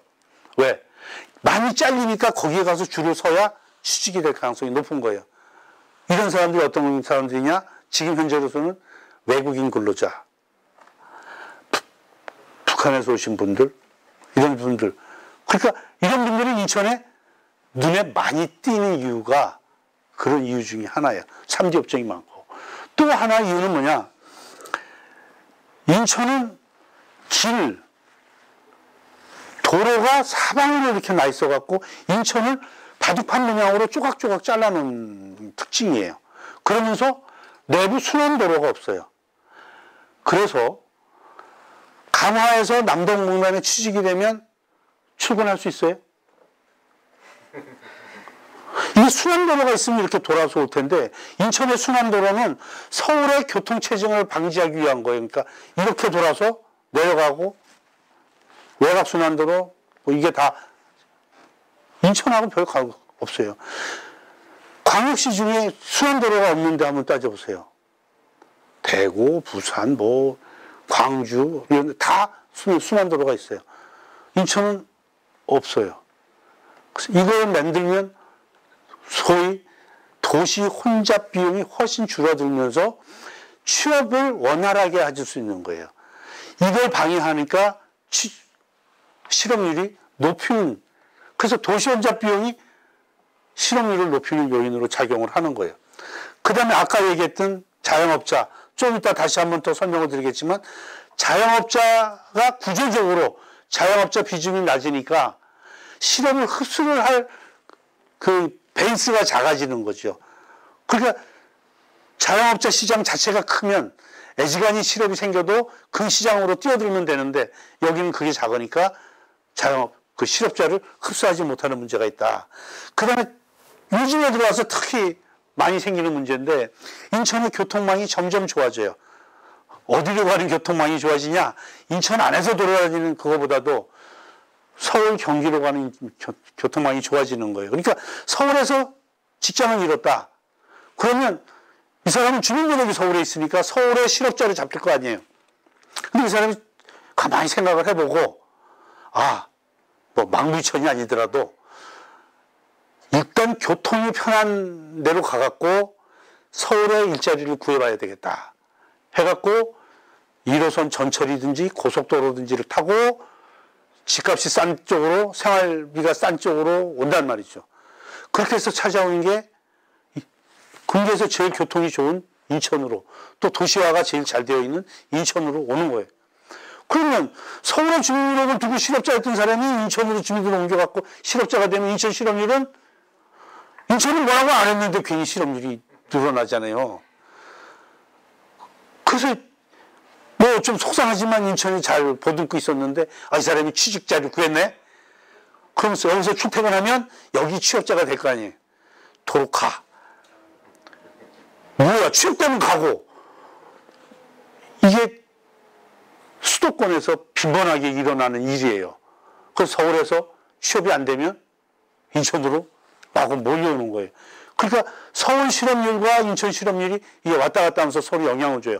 특히 청년 실업률이, 서울에서 실업률이 높아지면 인천의 청년들이 서울 취업을 못하니까 가만히 있는 거예요. 그러니까 그래서 사드 사태가 났는데 서울의 취업률이 떨어졌는데 인천은 외국 사람은 원래 오지도 않았는데 인천의 청년 실업률이 팍 올라가는 거예요. 그러니까 이게 잘 분간이 안 되는 거죠. 그래서 이렇게 생각하면 수도권, 그러니까 일자리위원회는 수도권위원회를 따로 만들어야 돼요. 그러니까 공동으로 해야 같이 이게 왔다 갔다 하지, 인천만 혼자 해결을 할 수가 없고, 또 인천에서 억울한 게 예산 들여서 실업자 대책을 해놓으면 서울 친구들이 와서 혜택을 받고 가버리네. 속상하잖아요. 이런 게 인천의 실업률을 높이는 또 중요한 이유가 된다. 그래서 실업률이 늘 높고 고용률이 높은 거는 물론 취직도 많이 하기는 하지만은 인천의 노령 인구와 여성층의 인구가 굉장히 활발한 거예요. 그러니까 아까도 봤지만 노령 인구가 그렇게 많은 증가를 하는데도 인천 노령 인구의 실업률은 낮아요. 바라는 게 크지 않고 적응을 잘해요. 경력도 많고 해서. 그래서 이 노동자들이 열심히 취직을 하는 게 고용률을 높이게 되는 거고, 그 다음에 우리 제조 공단이든지 이런 데서 큰 기업들이 빠져나가고 그 자리를 영세한 그 소규모 그 노동 집약적인 제조업체들이 들어오면서 이게 고용 흡수를 상당히 많이 하는 거예요. 특히 임시직 위주로 해서. 그러니까 이게 고용 구조를 높이게 되고, 서비스가 제조업이 주면서 서비스업이 늘어나니까 여기도 고용 흡수를 많이 하게 되고, 무엇보다도 상대적으로 저임금의 노임 수준이 어느 정도는 받아들여지면서 취직이 훨씬 많이 되는, 그래서 노동률과 그렇죠, 고용률과 실업률이 동시에 높아지는 특이한 구조를 갖고 있다라는 얘기죠. 자영업하고 실업과의 관계는 제가 그냥 숫자를 연중 평균 숫자를 20년간 그냥 여기다 찍어 놓은 거예요. 그래서 인천에 자영업자 수를 이렇게 해놓고 밑에다가 실업자 수를 이렇게 놨는데 그림이 닮지 않았어요? 여기가 물이라면 이렇게 해서 탁 마치 그림자를 보는 듯이 닮았잖아요. 대칭 구조를 이루고 있는데 실업률이 높아지면 자영업자 비율이 떨어지고, 그러니까 실업률이 높아지면 올라가려 하면 자영업자가 늘어나는 게 맞잖아요. 이게 반대로 가고 있다는 얘기예요. 그래서 자영업자가 높아지면 실업률이 그만큼을 흡수하고, 그래서 이게 반대로 돼갖고 실업자를 구제하는 역할을 하는 게 자영업 역할을 한다. 근데 여기서 우리가 좀 주목을 해야 될 게, 인천은 대규모 슈퍼몰이 잘 생기잖아요. 대규모 슈퍼몰이 생기면 제일 피해를 보는 사람들이 자영업자들이에요. 소상공인들 자영업자들인데, 이게 대규모 몰이 생기면 그 지역만 하는 게 아니라 여기로 통하는 길을 따라서 자영업자들이 차례대로 이렇게 문을 닫게 돼요. 왜? 여기서 안 사고 그냥 쭉 가서 여기서 사갖고 가니까. 이 대규모 슈퍼몰은 특징이 편의성이잖아요. 쉽게 고를 수 있잖아요. 그러니까 선택 가능성이 높아지니까 소비자 효용이 높아지는 거죠. 그러니까 자영업자들이 문을 닫게 되는데, 자영업자가 줄어들면 실업률을 흡수하기가 어렵잖아요. 그러니까 대규모 슈퍼몰을 허용을 할 때는 실업률이 굉장히 낮을 때 허용을 해주는 게 중요하죠. 실업률이 높을 때 아무 생각 없이 대규모 슈퍼몰을 허용을 해주면 불난집에 기름을 붓는 격이 돼버린다는 얘기죠. 그래서 이게 우리들한테 의미하는 게 굉장히 크고, 인천이 장기적으로 봐서는 지금 그 전통시장이니 이런 게 전문화되거나 아니면 슈퍼나 이런 거하고 경쟁력을 갖출 수 있도록 바뀌어 나가야 되는데, 이런 거에 자영업 육성을 통해서 이런 걸 해야 된다고 보면 실업률 흡수를 위해서라도 인천이 자영업 지원에 상당히 신경을 써야 된다는 거죠. 그러니까 비록 자영업 비율이 인천이 좀 낮기는 하더라도 갖는 의미가 굉장히 크다라는 말씀을 드리고 싶은 겁니다. 지금까지 얘기를 해서 인천의 인구구조, 고용구조를 말씀을 드렸는데, 인구를 말씀을 하고 고용을 말씀을 드린 거는 인천의 경제 문제가 경제력에 비해서 인구가 많거나 인구에 비해서 경제력이 부족한 게 문제라고 그런 거예요. 그러면 인구하고 경제력을 비교를 해보자. 이게 1인당 지역소득 결정구조입니다. 지금부터 이 말씀을 드리려고 하는 거예요. 들어가기 전에 1인당 지역소득 지표를 보면 지역 내 총생산, 그러니까 전체를 다 더한 거예요. 1인당 지표를 지역 내 총생산을 이렇게 나눠보면 우리가 인천이 인구가 한 5등, 3등 이렇게 된다고 그랬는데 이게 12등, 4등이에요. 지역 내 총생산이. 총소득 9등, 4등. 개인소득 8등으로 높은데 광역시 중엔 7등. 민간소비 11등, 8등. 자, 우리한테 중요한 건 생산도 생산이지만 소득이 참 중요하잖아요. 1인당 소득으로 생각을 해보자. 1인당 소득은 지역 소득을 인구로 나눈 거죠. 이건 간단하죠. 근데 이제부터는 약간 좀 이론적인 얘기예요. 뭐 복잡하지는 않아요. 그러니까 가령 뭐 5를 나누면 1이다. 같은 걸 같은 거로 나누면 1이다. 이런 정도만 이해를 하시면 될 것 같아요. 그래서 지역 소득에다 인구가 있는데 요거 사이에다가 15세 이상 인구를 곱했다가 나누어주고 그 다음에 경제활동 인구를 곱했다 나누어주고 취업자 수를 곱했다 나누어주는 거예요. 그러니까 다 1이니까 똑같죠. 그래서 쭉 계산을 해보면 이거는 지역소득을 취업자 수로 나눈 걸 노동 생산성이라고 그래요. 취업자 수를 경제활동 인구로 나눈 건 취업자 비중, 그 다음에 경제활동 참가율, 생산 가능 인구 비중.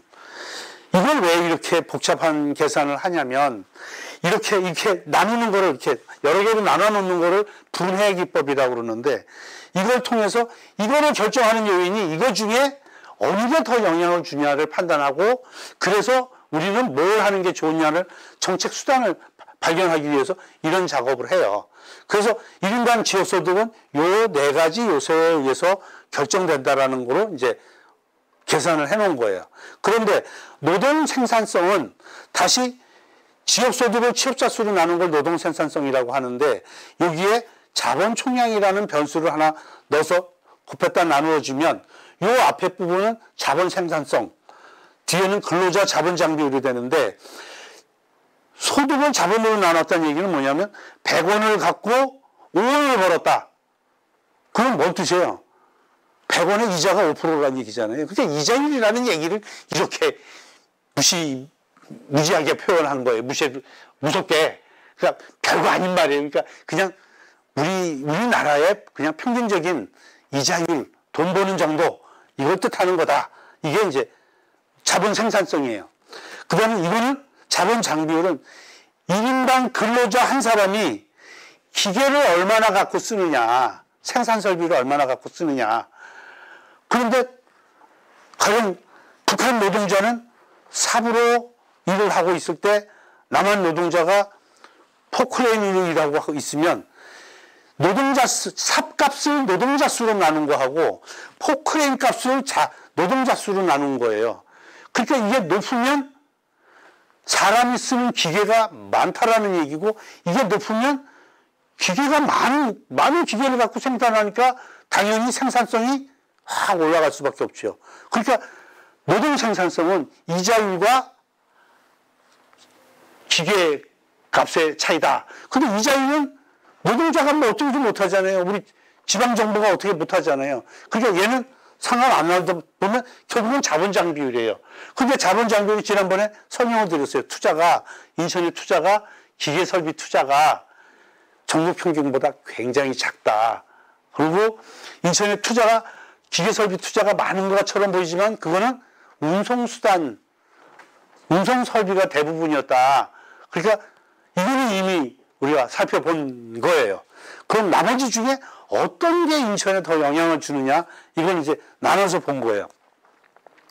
이 중에 어느 게 전국 평균보다 작으면 인천의 1인당 소득이 적어지는 거죠. 우선 지역 총소득은 본듯이 전국보다 인천이 이만큼 작아요. 이거를 결정하는 노동 생산성을 보니까 전국 평균이 이만큼인데 인천은 이만큼이에요. 굉장히 작지요? 그러니까 얘는 문제예요. 이미 말씀을 드렸어요. 노동 생산성이 낮은 거는 1인당 자본 장비율이 떨어지는 거, 즉 기계 투자를 안 하고 있는 게 문제다. 그거예요. 다음, 생산 가능 인구 비중. 아까 생산 가능 인구는 인천이 노인네까지 합치면 조금 전국 평균보다 낮았어요. 그러니까 낮았지만 거의 붙어 있어요. 전국 평균하고. 그러니까 뭐 이것도 약간 불리하기는 한데 거의 별 차이가 없다는 얘기고 경제활동 참가율. 인천은 경제활동 참가율만큼은 어디 가서 뒤지지 않는다. 이렇게 높은 거예요. 얘 문제 없고 얘 별 문제 없고 그런데 취업자 비중 이거는 실업률 100에서 뺀 건데 인천이 이만큼 떨어지는 거예요. 고용률도 높고 경제활동 참가율도 높은데 그래도 실업률이 높다라는 얘기예요. 그래서 인천이 소득이 떨어지는 이유가 자본 장비율 떨어지는 거와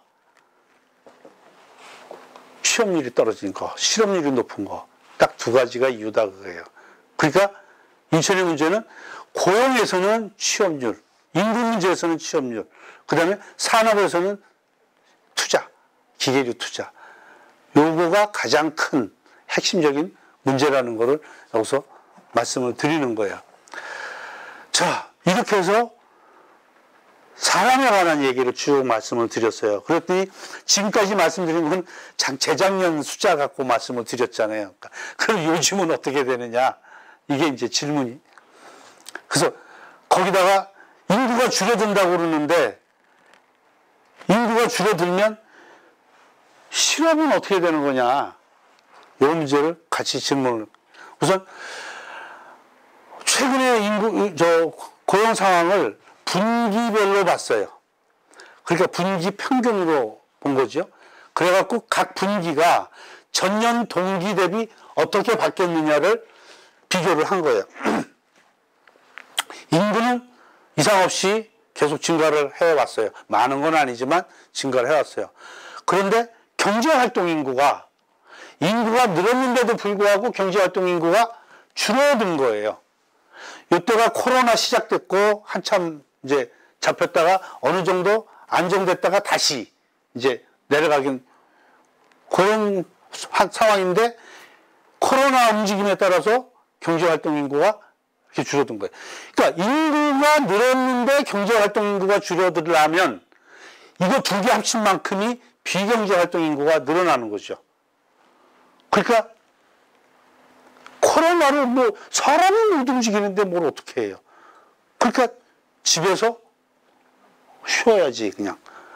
그래서 이렇게 비경제활동 인구가 늘어난 거예요. 인천의 실업자가 보통은 8만에서 6만 4천 이런 정도 수준이에요. 그런데 비경제활동 인구가 3만 4만 명이 왔다 갔다 하는 거예요. 실업자의 절반 정도가 왔다 갔다 하는 거예요. 그러니까 만약에 이 사람이 일하겠다고 손을 들었으면 다 실업자에 더해졌어야죠. 그러면 실업률이 무진장 올라갔어야 되는데 지금 실업률이 이때 한참일 때 0.3% 전년 동기 대비 올라간 거 외에는 실업률이 안 올라갔어요. 이게 착시예요. 실업률이 왜 안 올라갔어요? 그냥 포기하고 집에 가버리니까. 이걸 갖다가 취업을 잘 했다, 코로나에 잘 대처했다, 이렇게 하면 착각이 되는 거죠. 이렇게 되었다라는 얘기 하나 하고요. 그 다음에 취업자들이 일을 하고 있는 모습을 보면 취업자들은 이렇게 5,000명, 3만 명, 16,000명 이렇게 줄었는데 주당 평균 취업 시간이 이렇게 줄었어요. 주당 평균 취업 시간이 왜 줄었나 하고 일하는 시간을 보니까 36시간 이상 일하는 자들, 그러니까 36시간 이상 일하는 사람들은 비교적 정규직이나 제대로 일하는 사람들인데 이 사람들이 이렇게 팍 줄어든 거예요. 그런데 이때는 늘었어요, 갑자기. 이때는 뭐냐면 비교를 할 수가 없어서 내가 보라색으로 아직 좀 이렇게 이상한 색깔을 이렇게 표현을 했는데 왜? 이때는 추석이 양쪽에 껴갖고 비교가 안 돼요. 그러니까 추석 때는 어떻게 되냐면 15일이 껴있는 주에 몇 시간 일하셨어요? 그러면 추석 때문에 나흘 놀고 나면 일주일 일하는 시간이 팍 줄어들잖아요. 그래갖고 이게 갑자기 장기 근로자가 전부 단기 근로자가 돼버릴 수가 있어요. 그러니까 작년은 추석이었는데 올해는 추석 아니다. 그러면 올해 갑자기 장기 근로자가 확 늘어나 버리고 반대로 되면 확 줄어들고 이런 문제가 있어서 이거는 좀 비교하기가 힘든데 이런 기간 중에 보면 단시간 근로자가 확 늘어난 거예요. 그러니까 거기다가 일시휴직자 말이 일시휴직이지 코로나 기간 중에 일시휴직이면 사실상 이거 실업자나 다름없잖아요. 이 사람들 숫자가, 일시휴직자가 이번이 2만, 3만, 2만 이렇게 늘어난 거예요. 그럼 여기다가 이거 더하면 이게 실업자 수만큼이에요. 그럼 실업 비율이 12%막 이렇게 올라갈 거 아니에요. 근데 알아서 나 실업자 아니야. 나 휴직자야. 나 구직 안 해. 이랬으니까 실업률이 그냥 있는 거지. 이것까지 합치면 엄청나게 높아지는 거죠. 그래서 우리가 코로나 기간 동안에 사실 고용 구조는 눈에 보이지 않게 굉장히 악화가 되어 있었다. 그러니까 속으로 골코 있는 상황이죠. 이거를 지위별로 보면 누가 가장 코로나에 심하게 당했느냐? 자영업자들이에요. 그것도 고용원 있는 자영업자. 나 혼자 먹기도 살기 힘든데 고용원까지 같이 먹고 살려니까 얼마나 힘들어지는 거예요. 거기에다가 남편이랑 같이 일하고 있는데 장사가 안 돼갖고 남편도 놀고 있는데 내가 거기 뭐 하러 나가. 그러니까 무급가족 종사자가 같이 줄어드는 거예요. 코로나의 어려움을 그냥 보여주고 있는 거죠. 임시근로자, 3달짜리 근로자들이 줄어갖고 일용 근로자로 가거나 아예 빠져버린 거예요. 그러니까 여기 줄고 여기 늘었다고 좋아할 일이 아니죠. 이 사람들이 일로 가면 여기가 줄고 여기가 늘어나는 거죠. 그 다음에 관리 전문가, 월급 많이 줘야 되는 거, 그 다음에 판매를 일로 하는 거, 이런 쪽이 다 같이 줄어든 거예요. 그러니까 코로나 기간 중에 우리 취업자들이 얼마만큼 어려움을 겪고 있는지를 보여주고 있다라는 얘기고요. 또 하나의 특징이 연령대별로 보니까 다 줄어요, 이렇게. 그런데 특히 줄어든 게 30에서, 그러니까 30대와 50대. 여기가 이렇게 줄어드는 거예요. 그러니까 40대는 비교적 직장의 핵심 구성 요소가 되어갖고 안정이 되어 있는 반면에 30대는 아직 그러질 못하는 거예요. 그 다음에 50대는 그게 지나가 버린 거죠. 우리 어느 쪽에 속하세요? 눈치 보고 사는 거. 이렇게 우리 그렇게 된다는 얘기고, 업종별로 보면 사람이 움직이는 게 대면 거래가 많은 업종들, 건설, 도소매, 음식, 숙박이 가장 많이 어려움을 겪고 있다라는 얘기로 말씀을 드리겠습니다. 다음은 이제 인구 구조하고 실업과의 문제인데 또 좀 우리가 많이 생각해야 될 부분입니다. 아까도 말씀드렸지만 인천의 실업자는 보통 한 많으면 8만 명, 적으면 한 6만 2천 명, 4천 명 그 정도 돼요. 그래서 보통은 한 7만 명 이렇게 왔다 갔다 하는 정도 숫자가 되는데 연령대별로 보면 청년이 한 2만 5천, 그다음에 장년이 한 3만 5천 이래갖고 생산 연령 인구가 한 6만 명 정도가 우리 보통 때 실업자예요. 그런데 아까 제가 통계청의 인구 추계가 좀 낙관적이라고 말씀을 드렸어요. 그 낙관적인 통계청의 추계를 보더라도 연령대별 인구 증가를 보면 올해 작년에 비해서 10,000명, 13,000명 이런 정도가 줄어들어요. 그래서 생산 가능인구가 생산 연령대 인구가 26,000명 정도가 줄어들어요. 내년이 되면 2019년에 비해서 청년이 27,000명이 줄어요. 그런데 현재 청년 실업자가 25,000이에요. 그 후년 되면 전체가 77,000명이 줄어들어요. 실업자가 지금 7만 명 수준인데 그러면 한참 일할 나이가 지금 실업자 수보다 더 많이 줄어드는 거예요. 그러니까 일자리만 유지가 되고 있으면 실업자가 일현상으로는 없어지는 거예요. 그렇지만 아까도 말씀드렸지만 젊은 사람들이 아무 데나 들어갈 수는 없어요. 그 다음에 뽑는 사람이 없다고 무조건 뽑지는 않아요. 그러니까 실업자는 있겠지만 중요한 거는 사업을 하고 있는 사람들이 사람 구하기가 굉장히 어려워진다는 얘기죠. 그러니까 실업이 있는 상태에서의 구인난이 굉장히 심해질 거다 하는 거예요. 그런데 여기에서 문제는 인천만 이러냐 그거예요. 인천을 둘러싸고 있는 경기와 서울에서 똑같은 현상을 겪으면 우리 인천의 인구를 뺏길 수가 있잖아요. 그러면 일을 하고 계시는 분들은 일을 줄이는 수밖에 방법이 없어요. 그러면 인천의 경제력이 축소가 돼야 돼요. 이게 절벽에 따르는 실업 문제가 아니고 인천에 어떻게 보면 위기가 눈앞에 닥치는 거예요. 이게 그 다음에 계속 줄어요.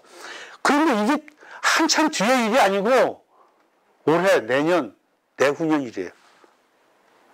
그런데 이거를 대책을 지금 기업체에서 우리 상공인들이 대책을 지금 생각하고 있느냐?